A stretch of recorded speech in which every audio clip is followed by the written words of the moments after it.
Bai, egunon.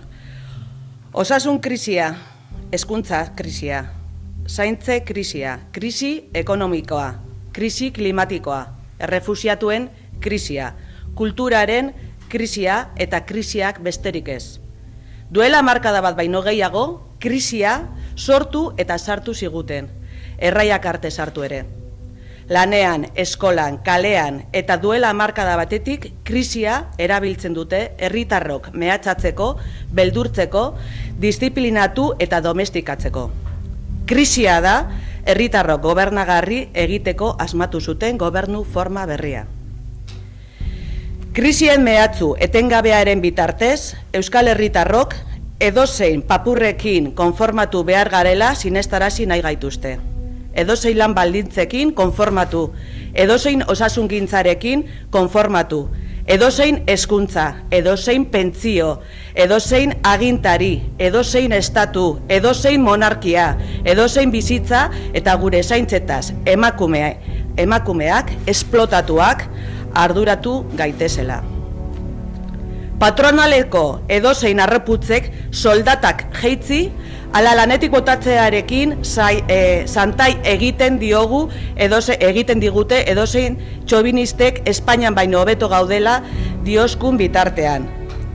Errausgailuak airearen kalitatea hobetzen duela diote agintariek, eta funtz putreek babes ofizialeko pisua kendu eta kalean uzten dituzte ehundaka herritar.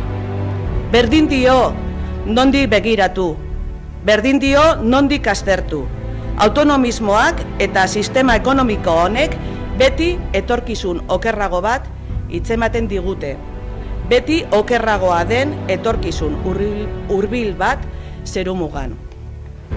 Espainiako 78ko erregimenak, bere monarkia, bere marko autonomiko, bere krisi eta agintari, iruzurti, itxontzi eta alfombra saltzaileek, zentzu guztietan, suposatzen duten hondaratze jarraituaren aurrean, gure gorputzak eta lurraldeak askatzeko unea iritsi da.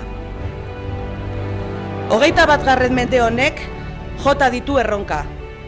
Enpleguak, osasungintza, hezkuntza, hizkuntza, feminismoa, zaintzea, pentsioetan, elikaduran, energian, eta 40 urtez bete gabe luzatu diren esperimentu autonomikoek ez dute balio. Herri gisa ditugun erronka guztia hauei aurre egiteko, hemen eta orain burujabetza behar dugu. Benetazko autogobernua, errepublika propio bat. Ondorantze jarraitu ala bizitza duin. Autonomiak ala errepublika. Urriako 22an, eguerdiko 12etan, Gasteizeko parlamentua inguratzeko deia zabaltzen dugu.